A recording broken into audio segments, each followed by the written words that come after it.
Hey everybody, welcome to Visual Communication in the Media. Welcome to the end of this week. I'm really excited to get to the end. You guys made it to that first week, so well done on that. Great job. By the way, Ghost will be joining me today for this announcement. So this is my little buddy Ghost. He sometimes kind of hangs out, so yeah, that's the thing.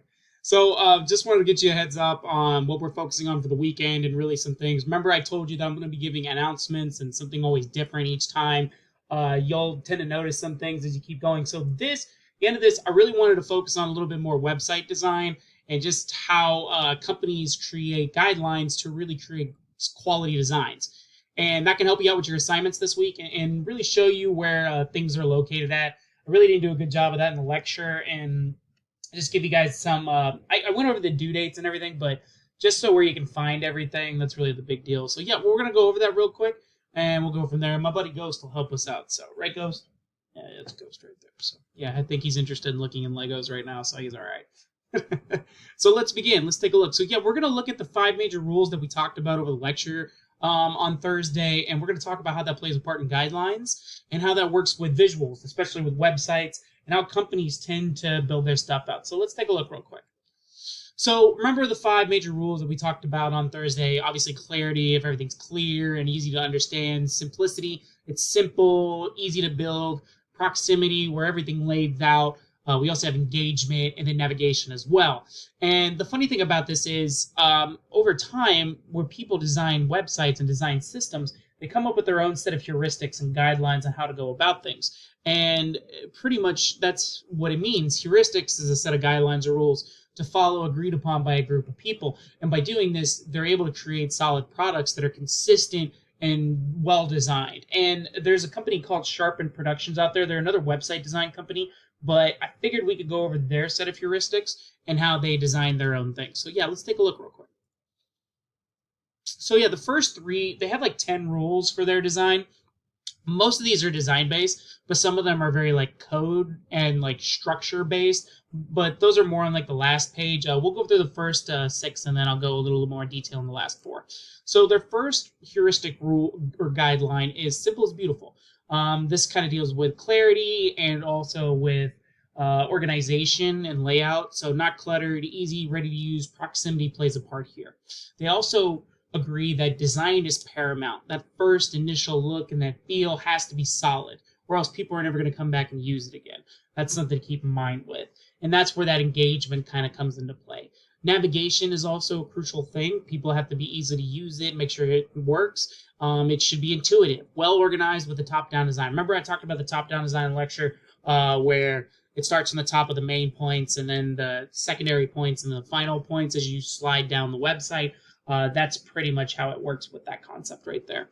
And navigation's key. I mean, you lose a user within a couple seconds and they're willing to turn it off, especially with the unfortunate impatience of human society as it is today, because they get everything so quickly. So you have to hook them fast, and within a second, it must be done. So that's a big thing for them. Now, their next 3 is more about consistency, and that's a big thing right here. The more random designs get, the harder it is for people to follow and to understand what you're trying to pitch. So consistency is key for this company, for Sharpen Productions. Each page should be consistent organization. That way it's easy to find things, tabs, labels, navigations. It all plays a part with everything. So that's why everything should be consistent. And same thing with colors as well. And colors are crucial. That's their 5th rule or 5th guideline. And it means that strong, consistent color palettes. Don't use it all of it. You want to make sure that the colors make sense for the idea you're trying to pitch, and that's a big thing. And make your website responsive. It must be accessible to all devices. That's a big thing right there overall. And you got to make sure that it's capable of doing that. So yeah, good stuff. Yeah, because obviously if it's going to, this is more like a tech-based one right here, because obviously you want your website to work not only on like an app or say for example a website, a web browser like Google Chrome or Safari, one of those styles. You wanted to work on other concepts like mobile phones, tablets.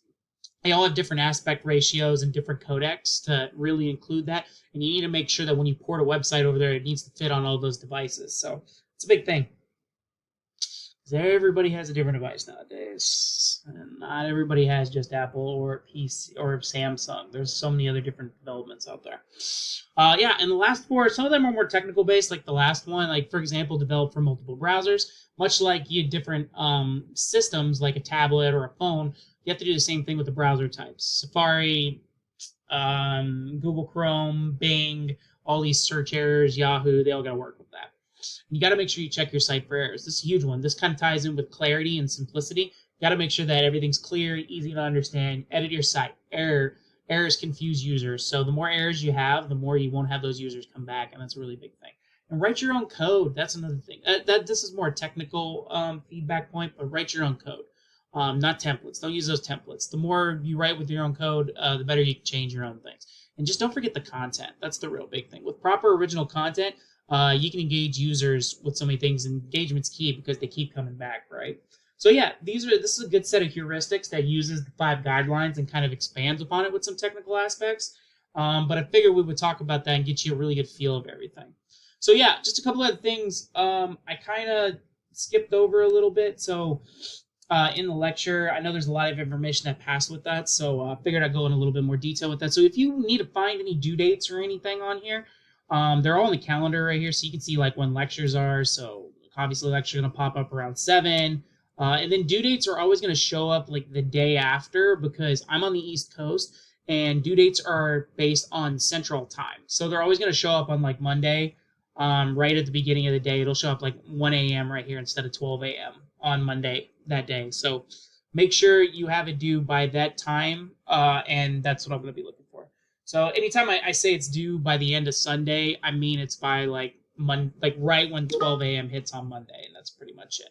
So yeah, other than that, that's it. You can find your calendars here and when lectures are, obviously my office hours as well. I spend a little bit of time afterwards. If you want to meet up and talk for a little bit, I could do that. Also, if you have any questions, if you need to find anything with the assignments or something, they're always within each module. And there's also a live lecture archive I placed in here. So you can find out where I post, not only the lecture links are posted in the recording section with the slides, but also there's just an archive area where you can see everything, and then I post the links here too. So that's pretty much it. And then we'll talk about your, there's also written assignments due on Sunday, and then your course projects. We'll go more into depth about the course project when we get closer to week 4 and week 3. But other than that, that's pretty much it. All right, my friends, be safe, have fun, enjoy. It's good seeing you all again for everybody for, the end of week 1. And just be aware for any announcements pop up on Monday. Lecture will be back on Tuesday, 7 p.m. Eastern, 6 p.m. Central. All right, my friends, be safe, have fun, enjoy. See you soon. Bye-bye.